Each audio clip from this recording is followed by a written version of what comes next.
And we welcome you to the chat room at Tyrant Studios. Coming to you high above the legendary penthouse in downtown Vancouver. Here we are. I'm Joe Leary, along with Hall of Famer Danny Filipponi, the proprietor of the Penthouse nightclub, noted historian and political candidate, hopefully, Mr. Aaron Chapman. There we go.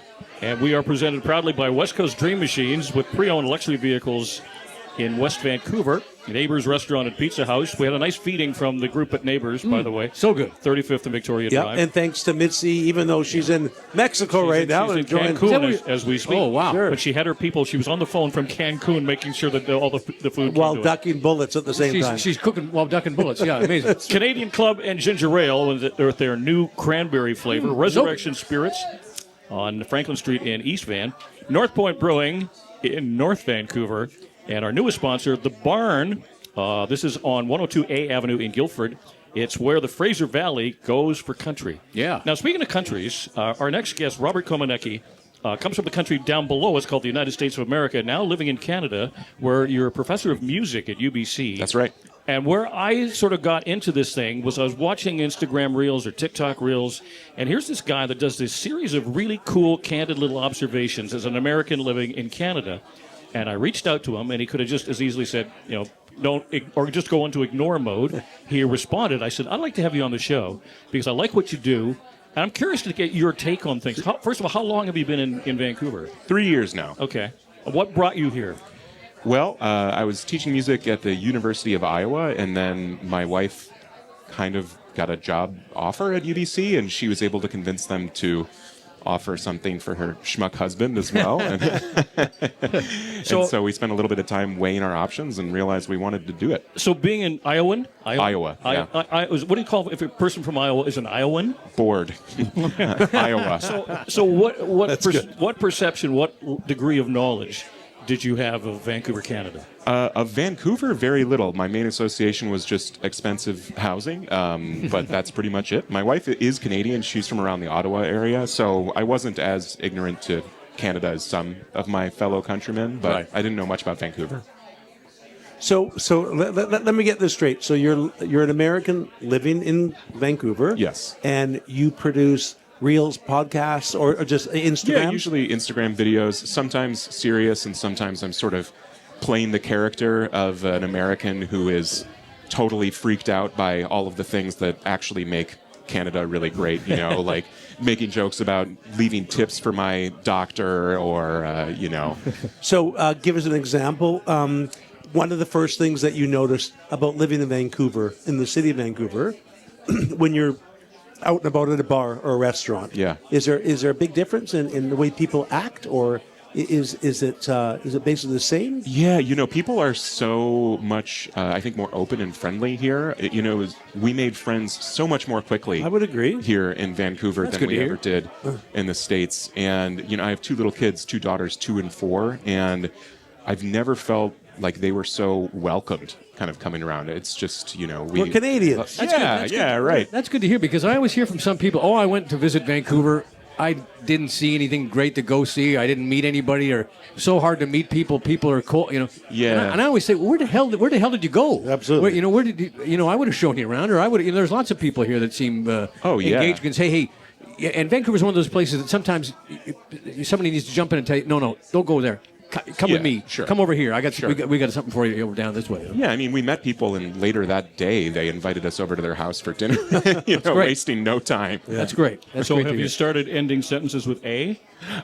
Yes, but just for cultural assimilation's sake. Yeah. And how long was it before you realized what a loony and a toonie was?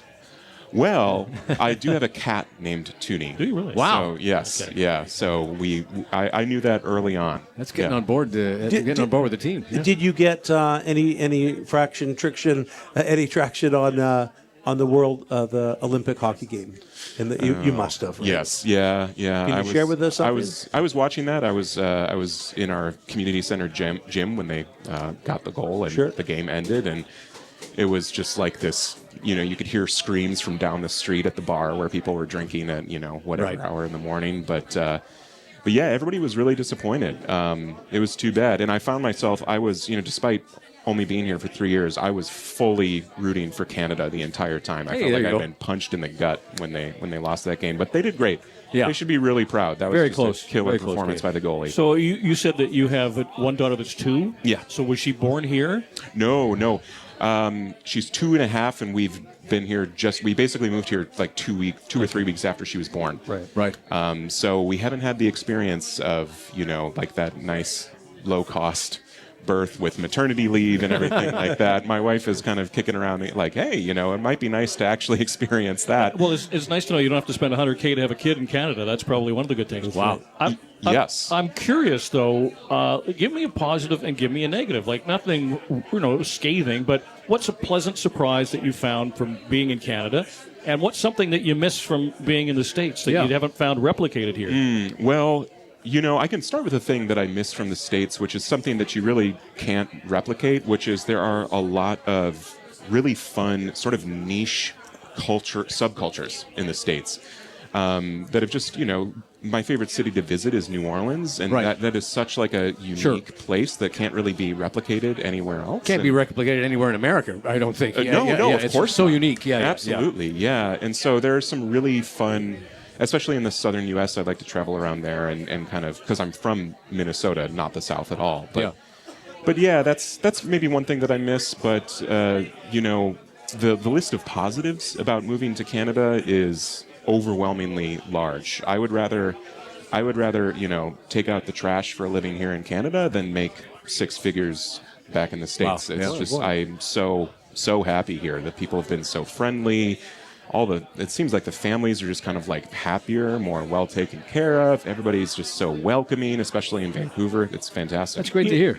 You were telling me before we started recording, Robert, that people recognize you from your Instagram reels. How many followers do you have? Give us an idea.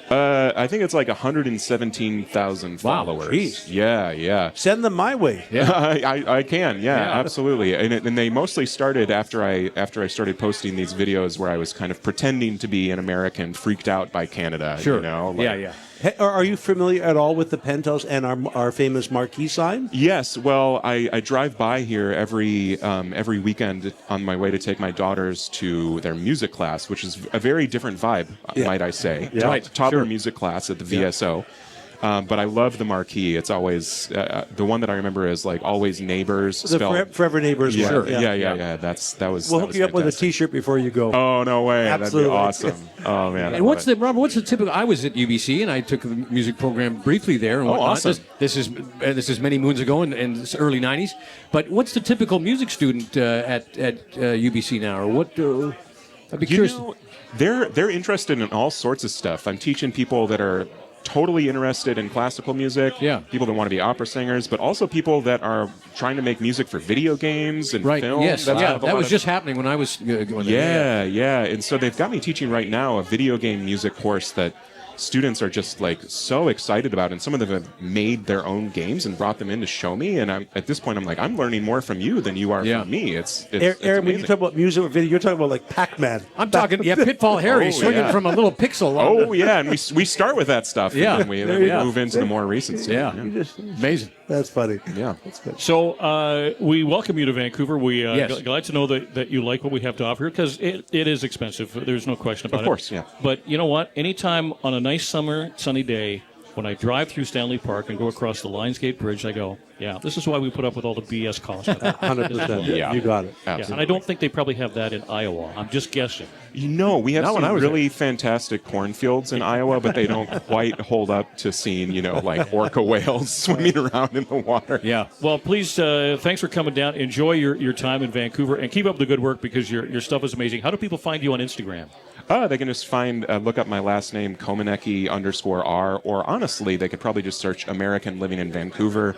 I'm pretty sure I'm the only dork that's making videos about that. So. Well, they're impacting. Thanks very much for joining us. Thanks, Thanks, Robert.